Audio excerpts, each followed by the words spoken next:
Aladdin और जादुई चिराग की कहानी। नमस्कार दोस्तों, यह बेंथम की 1001 रातें हैं। आपका फिर से स्वागत है। आज मैं आपको एक बहुत ही प्रसिद्ध कहानी सुनाना चाहता हूँ। कहानी का नाम है अलादीन और जादुई चिराग।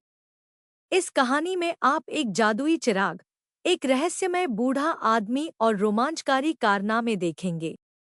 खैर, बिना किसी देरी के मैं आपको जादू और आश्चर्य से भरी इस दुनिया में ले चलता हूँ। सुदूर पूर्वी देश में एक शानदार महल और भव्य उद्यान, एक शहर, एक हलचल भरा बाजार और व्यस्त सड़कें हैं। इस शहर में अलादीन नाम का एक गरीब लड़का रहता था। अलादीन कोई असाधारण युवक नहीं था, न ही उसकी कोई खास पृष्ठभूमि थी। उसके माता-पिता साधारण कारीगर थे, उसका परिवार गरीब था और कठिन जीवन जी रहा था। अलादीन का दैनिक जीवन मुख्यतः स्ट्रीट फूड खाने और अपने दोस्तों के साथ खेलने के इर्द-गिर्द घूमता है, और उसकी कोई बड़ी महत्वाकांक्षा नहीं है। हालांकि भाग्य हमेशा नाटकीयता से भरा होता है, और एक अप्रत्याशित मुठभेड़ के कारण अलादीन में भारी परिवर्तन आता है। एक दिन अलादीन हमेशा की तरह सड़क पर घूम रहा था जब उसकी मुलाकात एक अजनबी से हुई जो देखने में अमीर और अच्छे कपड़े पहने हुए था। वह अजनबी एक जादूगर था। वह दिखने में बहुत ही शालीन था, लेकिन उसकी आवाज़ बहुत ही कोमल थी, जिससे लोगों को एक दोस्ताना और रहस्यमय एहसास होता था। जब अलादीन ने देखा तो जादूगर ने अपना परिचय देते हुए कहा, मैं दूर मगरेब से आया हूँ और तुम्हारे पिता का दोस्त हूँ। क्या तुमने कभी मेरे बारे में सुना है? हालांकि अलादीन यह सुनकर उलझन में पड़ गया, लेकिन उसने इस पर ज्यादा सवाल नहीं किया। इसके बजाय वह जादूगर के बारे में जानने के लिए उत्सुक हो गया। जादूगर ने तब अलादीन को एक रहस्यमय संदेश दिया। वह अलादीन को असीमित धन संपत्ति और शानदार जीवन दे सकता है, बशर्ते अलादीन उसका एक छोटा सा उपकार करने को तैयार हो। जादूगर ने आगे कहा, मुझे तुम्हें एक जगह जाना है। यह एक प्राचीन गुफा है। इसमें एक जादुई तेल का दीपक है। इसमें असीम शक्ति है और यह भाग्य बदल सकता है। मैं तुम्हें वहां ले जाऊंगा और तुम्हें बस दीपक वापस लाना होगा। अलादीन को बहुत कम अनुभव था और वह बहुत सतर्क भी नहीं था, इसलिए उसने सहज रूप से जादूगर की बातों पर विश्वास कर लिया। उसे लगा कि यह उसकी किस्मत बदलने का एक मौका है, इसलिए उसने जादूगर के अनुरोध पर सहमति जता दी। इसलिए वह जादूगर का पीछा करते हुए गुफा की ओर चल पड़ा। गुफा का प्रवेश द्वार एक निर्जन रेगिस्तान, दूरस्थ एवं निषिद्ध क्षेत्र में स्थित है। जादूगर ने अलादीन से कहा कि वह गुफा में जाकर जादुई चिराग ले आए। अलादीन ने देखा कि गुफा में बहुत अंधेरा था और वह बहुत डरा हुआ था, इसलिए उसने नीचे जाने की हिम्मत नहीं की। जादूगर ने उसके हाथ की अंगूठी उतारी और उससे कहा, यदि तुम इसे पहनोगे तो तुम्हें डर नहीं लगेगा। अलादीन उस भयानक गुफा में प्रवेश कर गया। गुफा का प्रवेश द्वार संकरा है, चारों ओर नम चट्टानी दीवारें हैं तथा हवा में नीरस, बासी गंध भरी हुई है। जैसे जैसे वह गहराई में गया, अलादीन को एक अजीब तरह का दमन महसूस हुआ, मानो किसी भी समय कोई खतरा आ सकता है। लेकिन अलादीन अड़ा रहा। अंत में अलादीन एक तहखाने में पहुंचा। तहखाने में एक जलते हुए तेल के दीपक के अलावा कई शानदार गहने थे जिन्हें देखकर वह चकित रह गया। अलादीन ने कुछ मुट्ठी भर रत्न उठाए और उन्हें अपनी जेबों में ठूंस लिया। चिराग बुझा दिया, तेल उंडेला, चिराग उठाया और वापस चला गया। जादूगर अधीर हो रहा था और गुफा के द्वार पर चिल्लाया, क्या तुम वहां मर गए हो? वापस आने में इतना समय क्यों लगा रहे हो?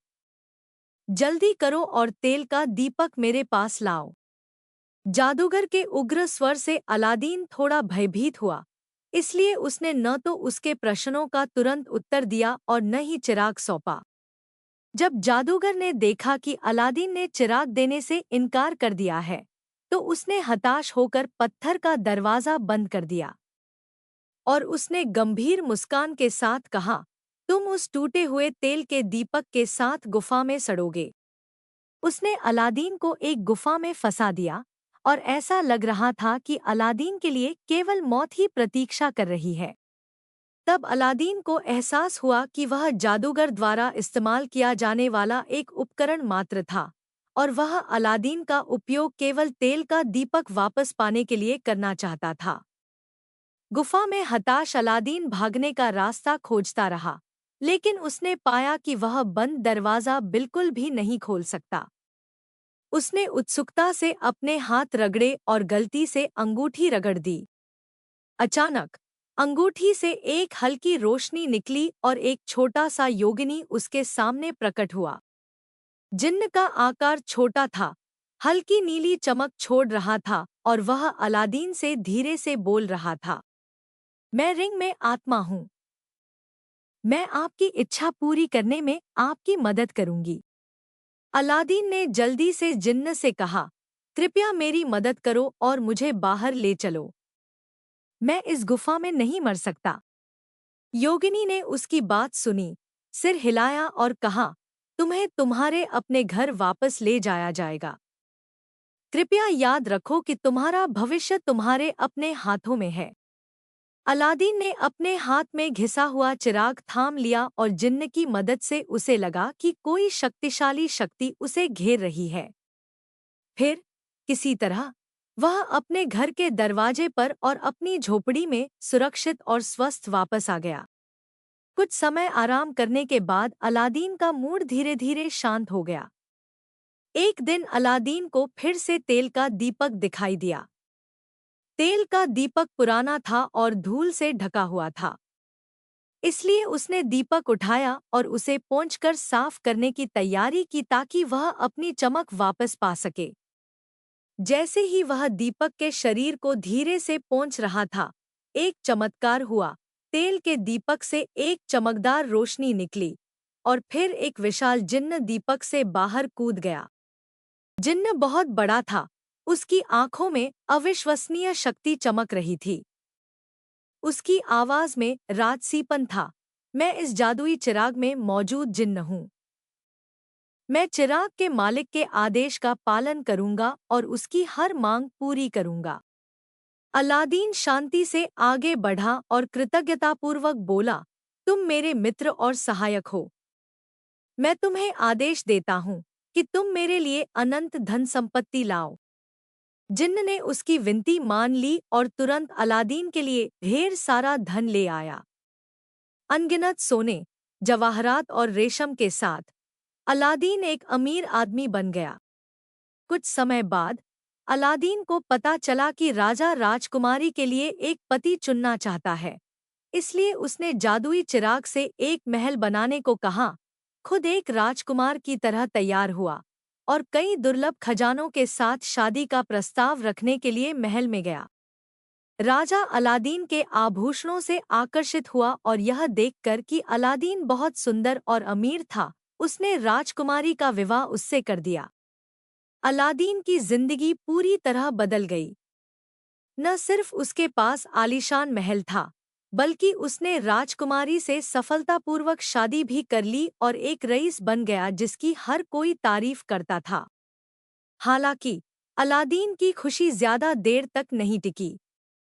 जब जादूगर को पता चला कि अलादीन गुफा से भाग गया है और उसने जादुई चिराग की शक्ति का उपयोग करके अनंत धन प्राप्त कर लिया है, तो वह ईर्ष्यालु हो गया और उसने चिराग वापस लेने का निश्चय कर लिया। जादूगर ने चुपचाप अलादीन का उसके महल के आसपास तक पीछा किया और जादुई चिराग के बारे में राजकुमारी की जानकारी के अभाव का फायदा उठाकर एक षड्यंत्र रचा। वह एक पंसारी का वेश धारण करके राजकुमारी के महल के बाहर आया जब अलादीन घर पर नहीं था, और उसने दावा किया कि वह एक नया तेल का दीपक लाया है और उसे वह टूटे हुए पुराने दीपक के बदले में दे सकता है। जब राजकुमारी ने नया दीपक देखा तो वह थोड़ी उलझन में पड़ गई, लेकिन जादूगर ने चतुराई से उसे आश्वस्त किया, यह एक जादुई दीपक है जो लंबे समय तक प्रकाश ला सकता है। आप इसे पुराने तेल के दीपक के साथ बदल सकते हैं। राजकुमारी को नहीं पता था कि अलादीन के तेल के दीपक में जादुई शक्तियां हैं। उसने सोचा कि यह सिर्फ एक साधारण तेल का दीपक है जिसका इस्तेमाल नहीं किया जा सकता, इसलिए उसने जादूगर के नए दीपक की जगह उसे रख दिया। जादूगर को जादुई चिराग मिल जाने के बाद उसने जिन्न को बुलाने के लिए उसे 3 बार रगड़ा और तुरंत जिन्न को आदेश दिया कि वह अलादीन के महल को मागरेब ले जाए और राजकुमारी तथा सारी संपत्ति को ले जाए। जब अलादीन वापस आया तो उसने पाया कि उसने सब कुछ खो दिया है। उसे पता था कि यह फिर से जादूगर का काम था। सौभाग्यवश अलादीन के पास अभी भी जादुई अंगूठी है। यद्यपि अंगूठी का जादू सीधे तौर पर जिन्न की शक्ति का मुकाबला नहीं कर सकता था, फिर भी वह अपनी मदद करने में सक्षम था। अलादीन ने अंगूठी को रगड़कर जिन्न को बुलाया और उसे राजकुमारी को खोजने के लिए कहा, लेकिन अंगूठी उसे केवल जादूगर के शहर तक ही भेज सकती थी और उसमें राजकुमारी को खोजने के लिए पर्याप्त जादुई शक्ति नहीं थी। अलादीन मागरेब पहुंचा और राजकुमारी के साथ मिलकर जादूगर को सफलतापूर्वक पराजित किया, जादुई चिराग वापस ले लिया तथा अपना महल और धन वापस पा लिया। उन्होंने उस जादूगर को भी काल कोठरी में बंद कर दिया जो लोगों को नुकसान पहुंचा रहा था, ताकि वह फिर कभी लोगों को नुकसान पहुंचाने के लिए बाहर न आ सके। अंत में अलादीन और राजकुमारी ने सुखी जीवन व्यतीत किया और जादुई चिराग हमेशा के लिए उनका हो गया, जो उनके भाग्य का प्रतीक बन गया। ठीक है बच्चों, अलादीन और जादुई चिराग की कहानी यहीं खत्म होती है। मिलते हैं अगली कहानी में।